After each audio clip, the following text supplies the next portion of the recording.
தெரியல வெளியே பேசுவியா என்னோட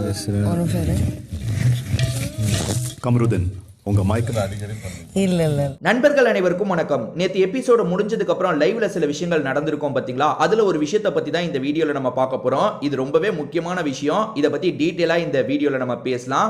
அதுக்கு முன்னாடி இந்த வீடியோக்கு கண்டிப்பா ஒரு லைக்கை மட்டும் போடுங்க. ரெக்வஸ்டா தான் இந்த விஷயத்தை கேட்கிறேன். ஏன்னா நீங்க நிறைய லைக் போடுறது மூலியமா இந்த வீடியோ இன்னும் கொஞ்சம் பூஸ்ட் ஆகும், நிறைய பேர்கிட்ட கொண்டு போய் சேரும். அதனால தயவு செஞ்சு இந்த ஹெல்ப்பை மட்டும் பண்ணுங்க. லைக் போடாம இருக்கீங்கன்னா லைக் போட்டுருங்க.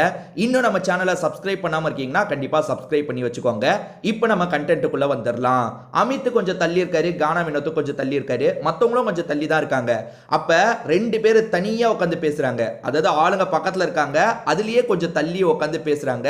யார் யாரு? கமருதீன், பார்வதி.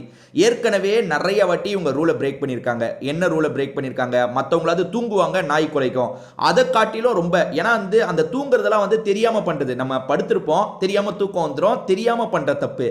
ஆனா தெரிஞ்சே பண்ற தப்புன்னு சிலது இருக்கு. அதாவது மைக்க சில சமயம் போட மறந்துடுவாங்க, அது தெரியாம பண்ற தப்பு. அது கூட ரொம்ப பெரிய தப்பு இல்ல. ஆனா மைக்க மறைச்சு வச்சு பேசுறது, திட்டமிட்டு வந்து கழட்டி வச்சு பேசுறது, இதெல்லாம் ரொம்ப ரொம்ப தப்பு, ரூல் பிரேக். ஏன்னா வந்து கேமோட கான்செப்ட் என்ன தெரியுமா?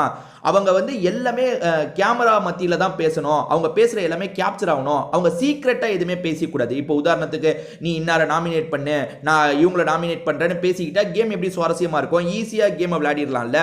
அதனால இதெல்லாம் ஸ்ட்ரிக்டான ரூல். அதாவது கேமராவை மூடி வச்சு பேசுறது ரொம்ப ரொம்ப பெரிய தப்புன்றது ஒரு ஸ்ட்ரிக்டான ரூல்னு வச்சுக்கோங்க. அதை அடிக்கடி பார்வதி பிரேக் பண்றாங்க, கமருதீன் பிரேக் பண்றாரு. சரி, கமருதீன் பார்வதி சேர்ந்து தான் பிரேக் பண்றாங்களான்னு கேட்டீங்கன்னா அப்பெல்லாம் கிடையாது. பார்வதி தான் ஒவ்வொரு வாட்டியும் பிரேக் பண்ண வைக்கிறாங்க. நேத்து நைட் அது தெளிவா தெரியுதுங்க. ஒன்னும் இல்ல, ரெண்டு பேரும் உட்காந்து பேசிட்டு இருக்காங்க. அப்படி பேசிட்டு இருக்கும்போது கமருதீன் ஒரு டாபிக் எடுக்கிறாரு. அது என்னன்னா, வெளியே போய் நம்ம ரிலேஷன்ஷிப் எப்படி போகணும்னு எனக்கு தெரியல, நீ 2 நாளாவது என்கிட்ட பேசுவியா இல்ல திடீர்னு என்கிட்ட பேசுறதையே விட்டுருவியா, வெளியே போய் இதெல்லாம் கண்டினியூ ஆகுமா ஆகாதான்னு எனக்கு ஏகப்பட்ட குழப்பம் இருக்குன்ற மாதிரி பேசுறாரு. ஒன்னு, உங்களுக்கு பதில் சொல்ல முடிஞ்சா சொல்லுங்க. அதாவது நான் பார்வதிக்கு சொல்றேன், மைக்கு போட்டுட்டு பதில் சொல்ல முடிஞ்சா சொல்லுங்க. என்ன சொல்லலாம்? இல்லடா கண்டினியூ ஆகிறது டவுட் தான், இல்லடா கண்டிப்பா கண்டினியூ ஆகும், இது ரெண்டுத்துல ஏதாவது ஒன்று தான் நாங்கள் சொல்லுவாங்க. அவன் கண்டினியூ ஆகுமான்னு கேட்குறான். ஆகும் இல்லை. இதை வந்து மைக்கில் பேசுறதுக்கு ஏன் உங்களுக்கு தைரியம் வரல? என்னமோ புரட்சி பெண்ணு, அப்படி பெண்ணு, நான் வந்து லெஃப்டிஸ்ட்டு, அப்படி இப்படின்லாம் சொல்றீங்கல்ல. அப்படி சொல்லும் போது கொஞ்சமாவது தைரியம் வேணும் அந்த மைக்கில் பேசுறதுக்கு. மைக்கை நகர்த்தி வச்சுட்டு பேசுறீங்கன்னா நீங்க அப்போ உங்களுக்கு என்ன பயம்? அப்போ ஓப்பனாக அட்மிட் பண்றதுல உங்களுக்கு பயமா? ஒன்றும் இல்லைங்க, அவன் அந்த கேள்வியை மைக்கோட தான் கேட்குறான். அவன் தைரியமாக கேட்குறான் கமருதீன். ஏன்னா ரிலேஷன்ஷிப்பை கண்டினியூ பண்ணுறதுனா கூட ஓகேன்ற மைண்ட் செட்டில் அவன் இருக்கான் போல.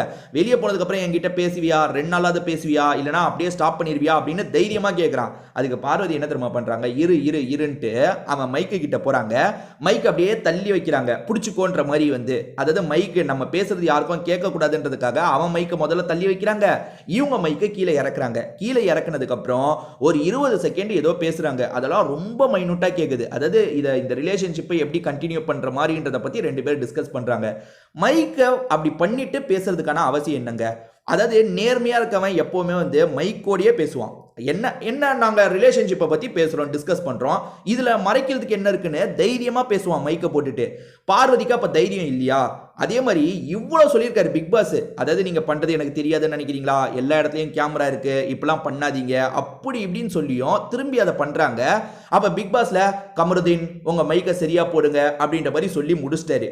இதை வந்து விஜய் சேதுபதி இந்த வாரத்தில் கேட்டிருந்தாருன்னா கண்டிப்பா கரெக்டா இருந்திருக்கும். விஜய் சேதுபதியும் கேட்கல, திரும்பி இந்த வேலையை பண்றாங்க. பிக் பாஸ் பாட்டுக்கு ஒரு பக்கம் சொல்லட்டும், நம்ம திரும்ப திரும்ப பண்ணலான்னு பண்ணிட்டு இருந்தா அப்புறம் பிக் பாஸுக்கு என்னங்க மரியாதை? சரி, பிக் பாஸ் கமருதீன் மைக்க போடுங்கன்னு பக்கத்துல இருக்க அமித் திரும்பி ஒரு பார்வை பார்க்கறாரு. எதுக்கு திரும்ப திரும்ப இந்த விஷயத்த பண்ணிட்டு இருக்கீங்க? அதாவது இவங்க திரும்ப திரும்ப பண்றது அமித்துக்கும் தெரியும்ல, எதுக்காக திரும்ப திரும்ப இந்த விஷயத்த பண்ணிட்டு இருக்கீங்கன்னு ஒரு கேள்வி கேட்கிறாரு. ஒன்னும் இல்லை அப்படின்னு பார்வதி சொல்றாங்க. அதெல்லாம் ஒன்னும் இல்லைன்னு காமெடியா மாத்திடுறாங்க. ஆக்சுவலா இவங்க பண்றது ரொம்ப பெரிய தப்புங்க. அப்படி என்ன உங்களுக்கு ரகசியம் பேசணும்? அப்ப நீங்க வந்து ஒரு ரிலேஷன்ஷிப் இதையே வந்து ரகசியமா பண்ணணும்னு நினைக்கிறீங்கன்னா அது தப்பான விஷயங்க. எனக்கு அப்படிதான் தோணுது. இதை பத்தி உங்களோட கருத்து என்னன்றதை கமெண்ட் செக்ஷன்ல சொல்லுங்க, நானுமே பார்த்து தெரிஞ்சுக்கிறேன்.